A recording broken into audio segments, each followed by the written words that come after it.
He's right here. You can see the back of his neck, right? There. You going to show him your pretty blue eyes? Are you going to show him your pretty blue eyes? No?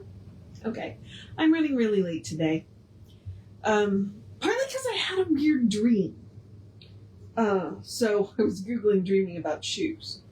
I had this dream, and I'm not entirely sure where we were, because I was wearing Renaissance clothes and a pair of those dressy slippers that they'll often give you when you buy Renaissance clothes, but they were green and sparkly, glittery, I guess would be the way to describe it. And I was walking around, and I walked out of one of the shoes.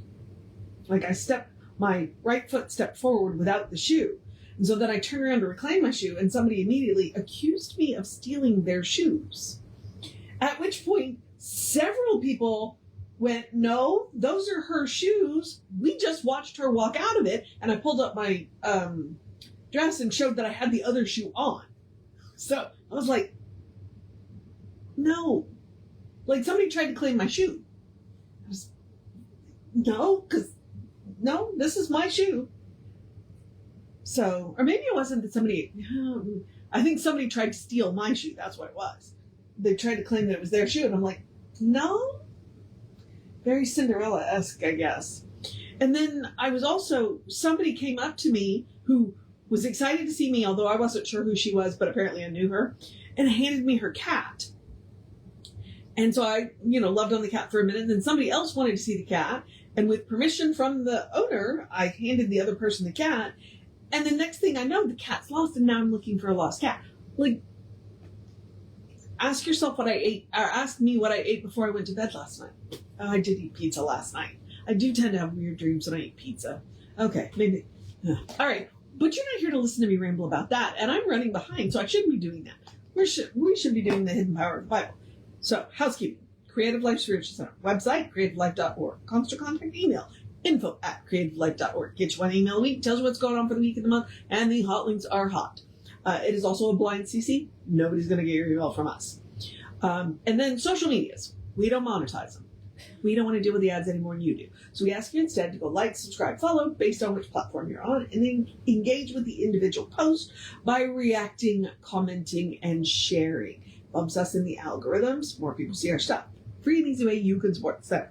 We are Creative Life Spiritual Center or Creative Life Spark, and I am your running Ryan on the social medias that I am on. Or across the social medias that I am on is actually. So, okay. Now, hidden power of the Bible is exactly what it sounds like. Ernest loves to quote the Bible. Now, it is a very thin book, so obviously he chose his favorites.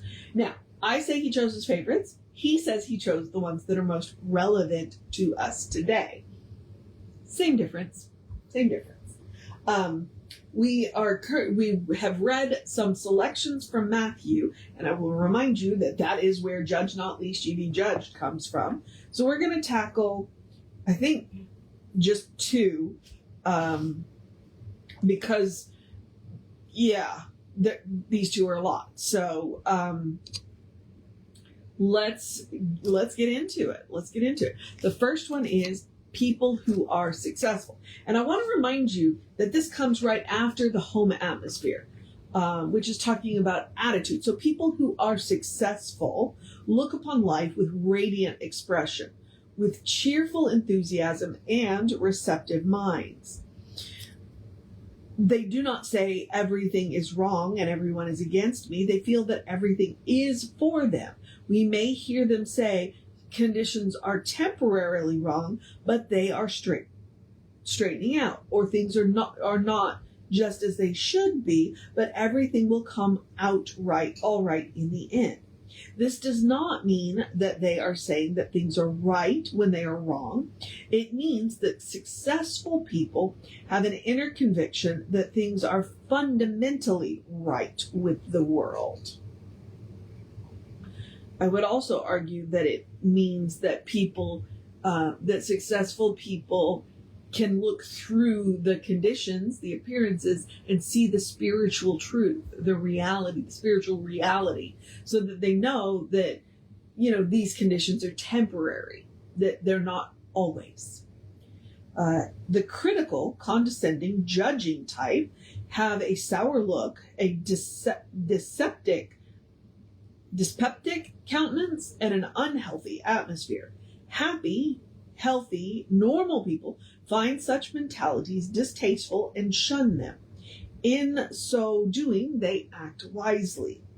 I had a coworker, and she was definitely a misery loves company. And she was constantly complaining about everything. And if she found out that something was negative in your life, she would ask you every single day about it. For 9 months. I know this from personal experience. It got to the point with her that, one, we knew better than to ask her about situations because she would just complain about them. Even a simple question of how are you doing today? Like, you better be prepared for the answer. And when I ask people, how are you doing today? I would like people to tell me the truth. I don't want people just to say fine. But if I ask you every single day and every single day you complain, well, you know what? I think you're the problem. But it got to the point when I would train new coworkers, I would flat out say, look, if something happens in your life that is not preferred, as we like to say, don't tell this coworker. Do not mention it in front of her. Don't tell her, because she will ask you about it every single day. It's like she enjoys needling you about what's going on. She is a miserable person, and she enjoys it when people around her are miserable too. Yeah, so that's what we're talking about. So we take steps to minimize our contact with them. I'll treat for you to know who you are, but I am not going to engage you in conversation. All right.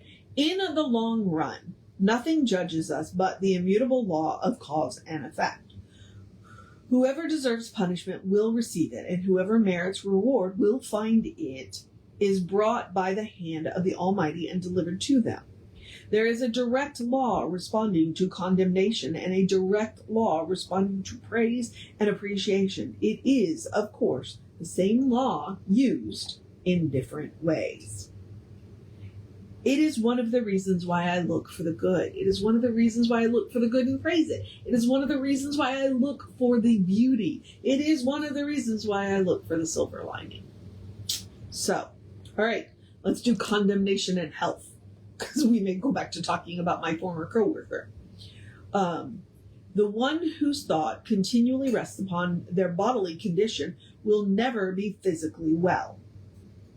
Nature has intelligently provided for automatic functions of the body, and the less the average person knows about their body, other than that it is harmonious, the healthier their body generally is. I'm not entirely sure I agree with that, but hang on, let's keep going. This is a fact which can easily be verified by observation. The one who knows little about how their food digests seldom has trouble with digestion. Okay, all right, I see where he's going here. When we realize that digestion was, before we were aware of the fact, we shall see that the only thing hindering it is our attitude of condemnation towards it. Okay.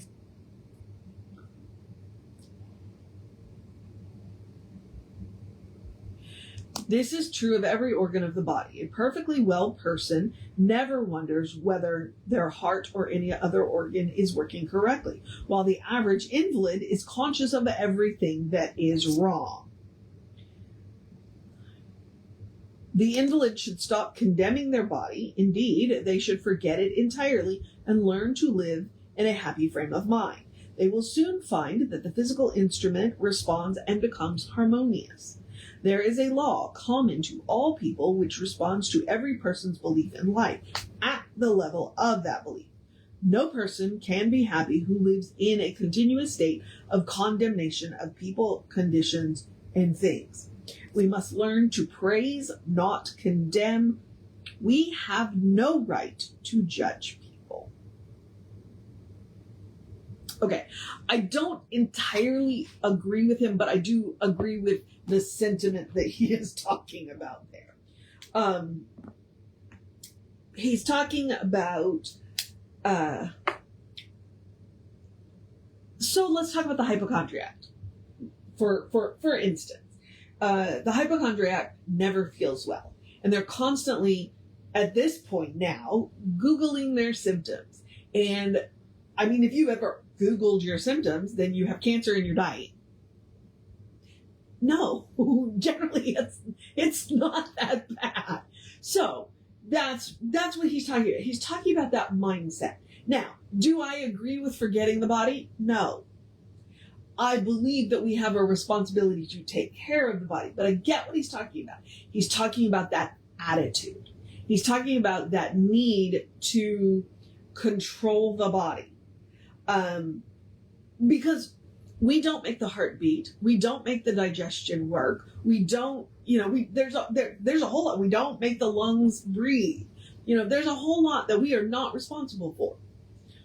And as long as we are doing the best we can to take care of the body, then yeah, I get it. Forget the body.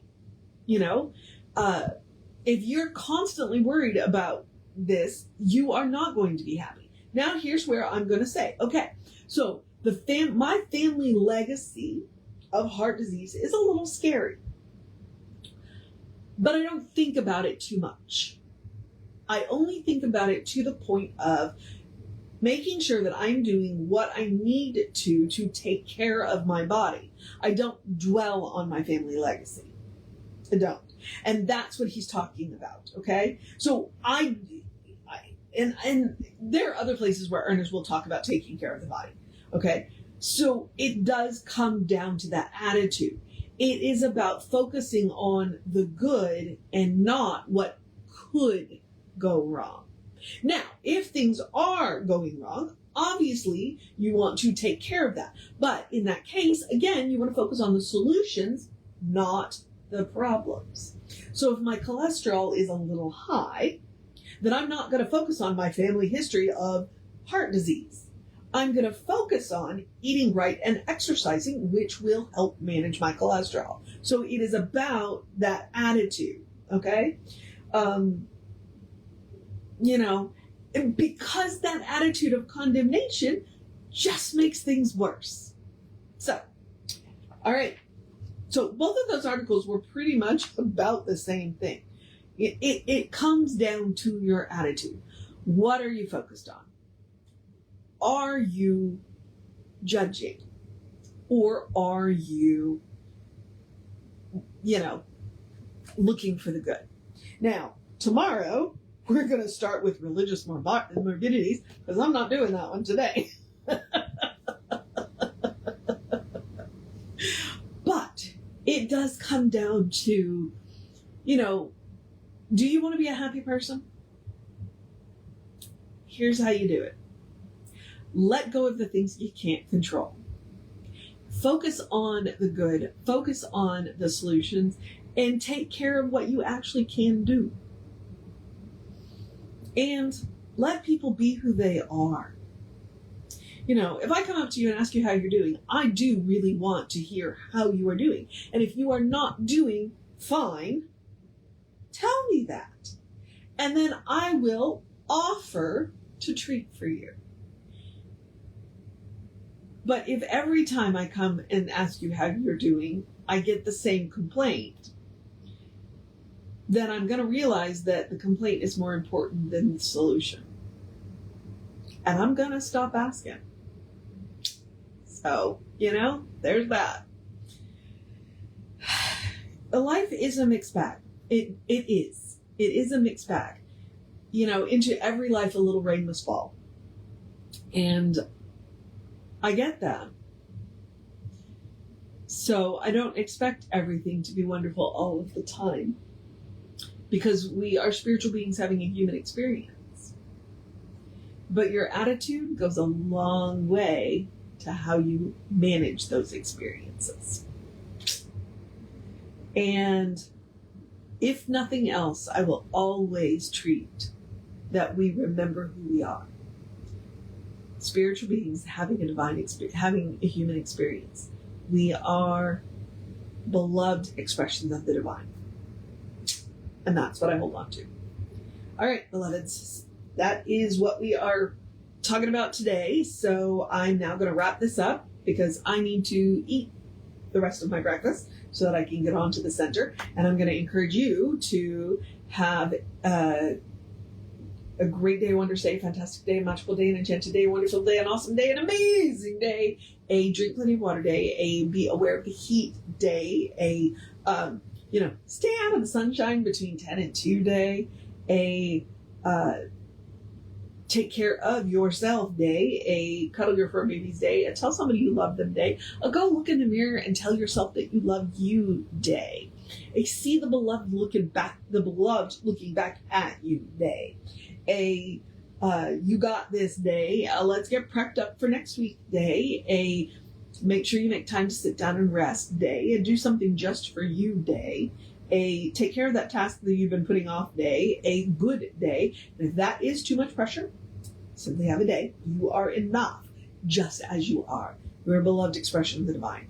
You are a brilliant light, divine spark, spirit in motion, God in action, an absolutely beautiful masterpiece, and a work in progress at the same time at your own pace.